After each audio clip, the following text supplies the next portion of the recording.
Hi friends, అందరికీ నమస్కారం. Friends, ఏపీలోని ఈ ప్రాంతాల్లో 144 సెక్షన్ అమలు, ప్రభుత్వం కీలక ప్రకటన.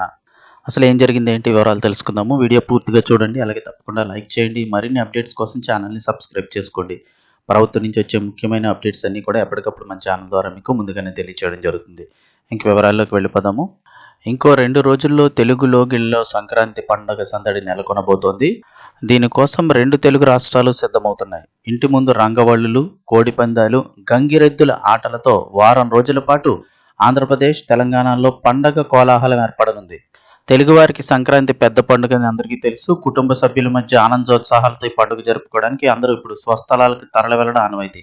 అయితే కోస్తా జిల్లాల్లో సంక్రాంతి పండుగ కేరాఫ్ అడ్రస్గా మారిన కోడిపందాల నిర్వహణపై ఆంధ్రప్రదేశ్ హైకోర్టు కీలక ఉత్తర్వులు జారీ చేసింది.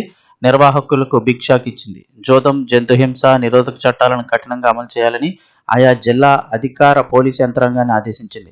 కోడిపందాలు, పేకాట, ఇతర జోదం తరహా కార్యకలాపాలను అడ్డుకోవాలని సూచించింది. అవసరమైన చోట 144 సెక్షన్ అమలు చేయాలని స్పష్టం చేసింది.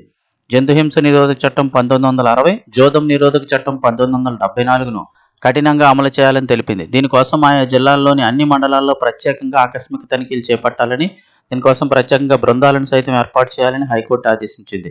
ప్రతి సంవత్సరం కూడా సంక్రాంతి సమయంలో హైకోర్టు ఈ తరహా ఆదేశాలు ఇస్తూ వస్తున్నప్పటికీ అవి అంత సులువుగా అమలు కావట్లేదనే అభిప్రాయాలు అయితే వ్యక్తమవుతున్నాయి.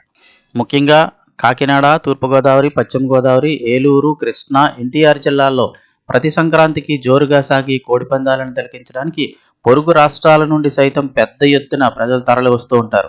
ఎన్ఆర్ఐలు కూడా ఈ పోటీలను చూడడానికి, ఇందులో పాల్గొనడానికి తమ స్వగ్రామాలకు వచ్చిన సందర్భాలు కూడా చాలానే ఉన్నాయి. ఈ 4 రోజుల్లోనే కొన్ని కోట్ల రూపాయల మేర లావాదేవీలు అయితే జరుగుతాయి ఇక్కడ.